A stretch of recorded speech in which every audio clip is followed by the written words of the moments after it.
It's one of the best non-conference rivalries in all of college baseball. And this season, we get it on just the second weekend of action. From Chapel Hill, it's the North Carolina Tar Heels playing host to the Pirates of ECU. From Boshemer Stadium, he's the former big leaguer, Paul Shuey. I'm Daron Vaught.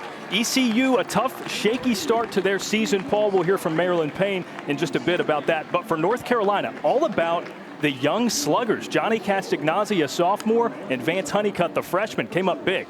Yeah, Castagnazzi has had some really good at-bats early. He's hitting six. We welcome you here at Boshemer Stadium with Wayne McDonald. I'm Daron Vaught. Wayne, there's a Bruce Lee quote that gets passed around a lot. It goes, long-term consistency trumps short-term intensity. Now, I think Lee, the martial artist, was talking perhaps of karate. I think it's a perfect representation of Zarate with a Z as in Angel Zarate of North Carolina. Well, he's been the epitome of consistency all season, and he's been... On to the fifth inning at Durham Bulls Athletic Park. They're the famed Hit Bull Win Steak sign. Underrated element of that, or you hit the grass, you win a salad. You don't strike me as a salad guy, though. No, I am not. Need to be. I think we all do, to some degree. Marcus Johnson with the first pitch. Wayne, I believe it was the prophetic hip-hop duo Outkast that once said, you can plan a pretty picnic, but you can't predict the weather. I don't know that you could have predicted North Carolina A&T was going to put this many runs on the board, given their series history. Jackson tries the bunt, puts it in the North Carolina dugout. Reamer with a screamer on the ground up the middle. Looks to drive in a run, and it does. Across comes Stokely. Osuna advances to third. And how about Max? Makes it 1-0 North Carolina. High drive to left center field. That is deep and into the gap. Danny Soretti puts it off the scoreboard. Serving up an Oppo Taco here at Boshemer Stadium. And it gets two back for North Carolina. Line drive, that's a shot out to right. Bussey chasing it, reaches and makes the grab. Holy cow. Kafis makes contact. That's deep in the corner and left in foul ground. RJ Schreck, did he hang on to it as he toppled over the wall? It's an out. Gonzalez comes in on the sacrifice fly, but what a play RJ Schreck just made. On the Duke University campus, a bouncer up the middle. Diving stop made by Alex Mooney, and the dig at first executes the out. What a play on both ends. First from Mooney, then from Luke Storm. He's had quite the night so far. Pitch number 91 on the evening. Swung on and missed. Strikeout number 12, a new career high for Carson Palmquist. Up the middle, and it's through, an RBI single. Johnny Castagnazzi ties it at 3 in the bottom of the ninth.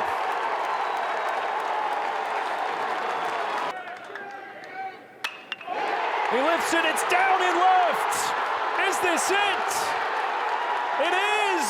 North Carolina walks it off the bat of Mac Horvath, and they take it 4-3.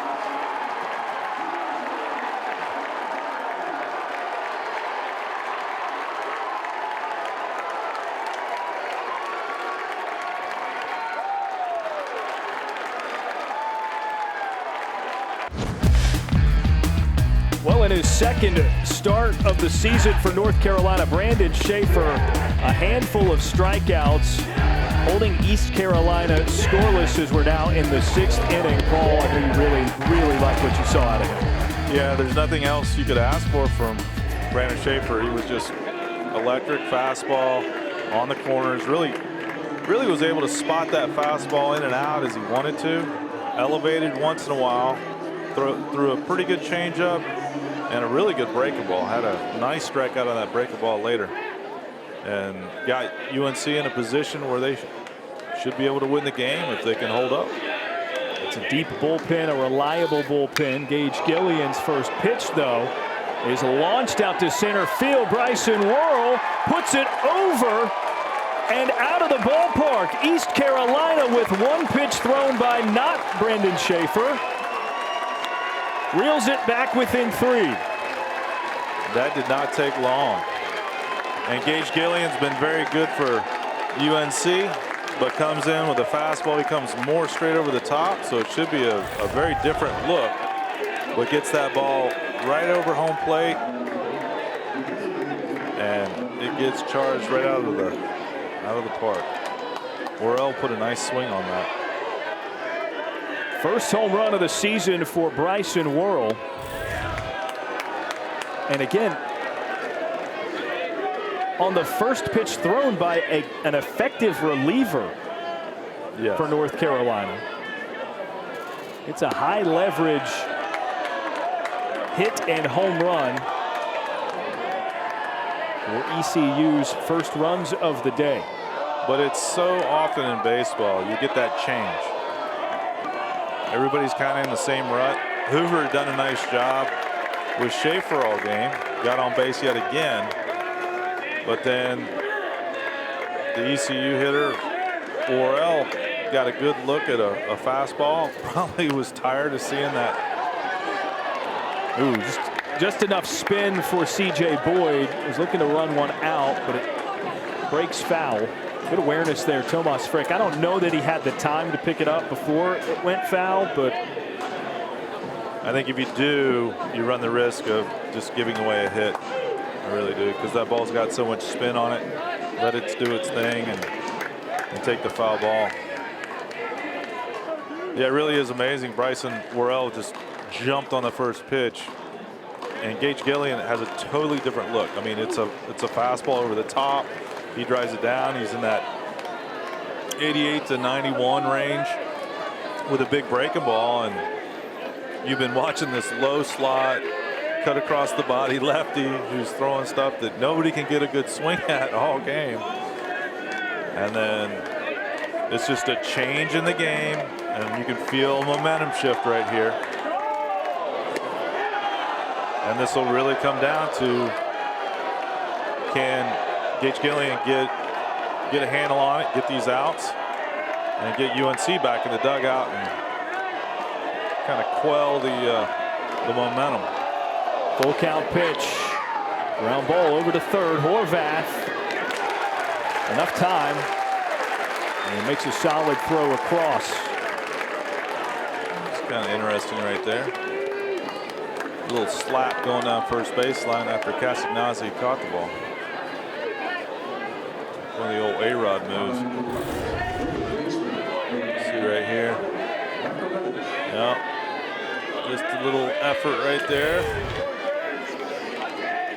See if you can knock the ball loose. Get away with it.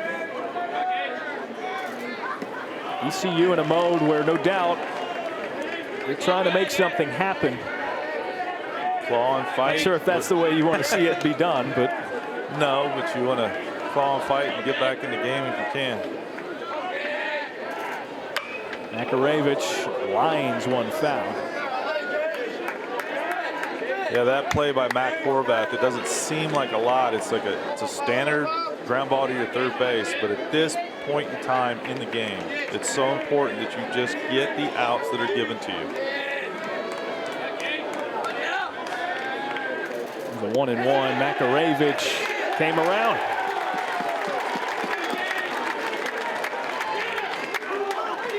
Checked his swing over at third, and Lindy Hull, the official over there, says he torqued his body enough. Swung on and missed. Frick has to make a throw to first, but it's there. Out number 2. That's a credit to Gage Gillian right there. That was a really nice changeup, which I really haven't seen out of him as a big time weapon. But you could see by the swing, it's just really hard to adjust to that. You're used to the, like I said, the high slot fastball and the big breaking ball.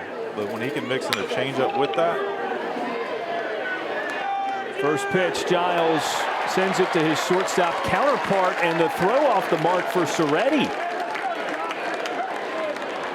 Yeah, we talked about it a second ago. It's so important that when you get those outs in the situation, when you feel that momentum shift, that's when you really got to get the ball and you got to get those outs. That's a pretty simple ground ball. He gets it, just rushes the throw a touch. And now ECU's in a situation where now Gage knows that he just got out number 3. He's got to do more in the situation, and that can be tough. That's why the rivalry is so cool, because there's a lot riding. 0-1 now to Josh Moylan, a walk and a strikeout so far today for him. And really a good credit to Gage Gillian on giving up the home run. That's unfortunate, but then he comes right back, keeps throwing strikes, keeps getting guys out. Forces a miss there. Moylan now with an 0-2. I've often said if you're evaluating talent, it's almost like you'd rather see a guy give up the home run. How does he respond to that? Does he come back, throw strikes, or does he kind of get rattled? Off speed, taken, strike 3. Gage Gillian gets out of the side, but ECU scores 2 and makes it a ball game, 5-2. After the Bryson Worrell home run to dead center field, straight away a long way.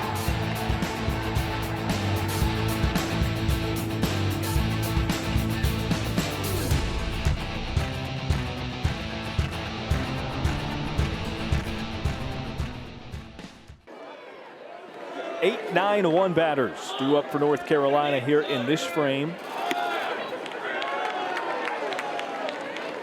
As Reese Holbrook pulls away the bunt and it has an 0-1 count. Bradley Wilson into his 3rd inning of relief for ECU. Yeah, he's looked really good. Right back up the middle. It bounces off of Wilson. Convenient for Agnos, who gets the out at second. That's when you know it's going pretty well for you as a pitcher. I think that hit his glove and then ricochets right to the second baseman. Maybe a little hip.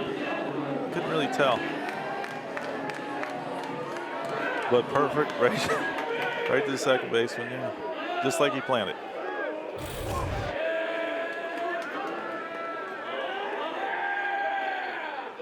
First pitch to Patrick Alvarez. Back into the backstop and out of the reach of the catcher Will Coxon. 1-0, excuse me. All right, that was a little bit of a purpose pitch.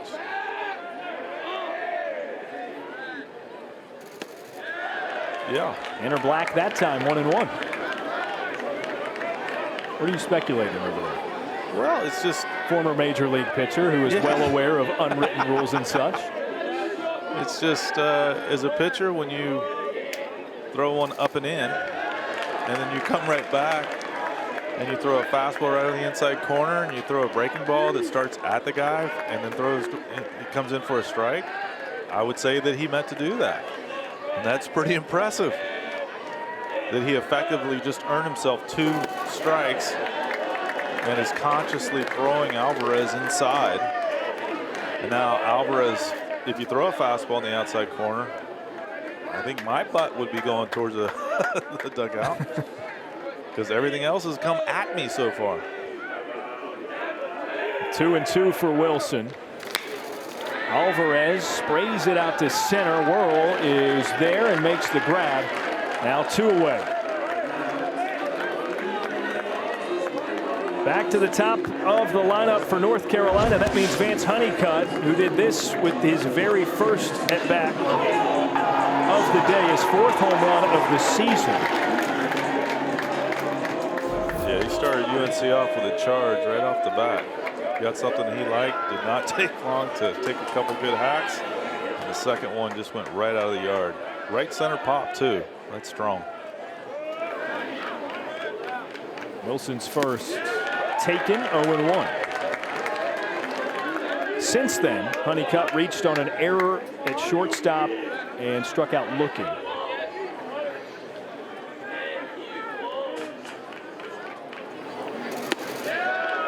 Doesn't offer at the 0-1, and now it's evened up.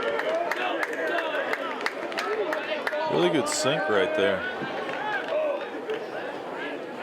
Let's see Bradley Wilson emerging into the rotation soon.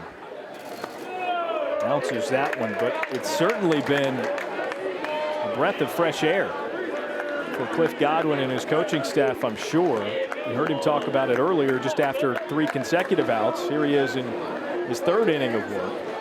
And you know, Godwin told us earlier when we spoke to him this week that he had used just about everyone that was going to play this season through the first 4 games. He said all but a couple, maybe a couple freshmen, and that must have included Wilson, who had not played to this point. Well, maybe Wilson heard the interview and took it upon himself to show him something, because he is. It's Honeycutt on the 2-2, a check swing, strike 3, and it's 3 successful innings on the bump for Wilson.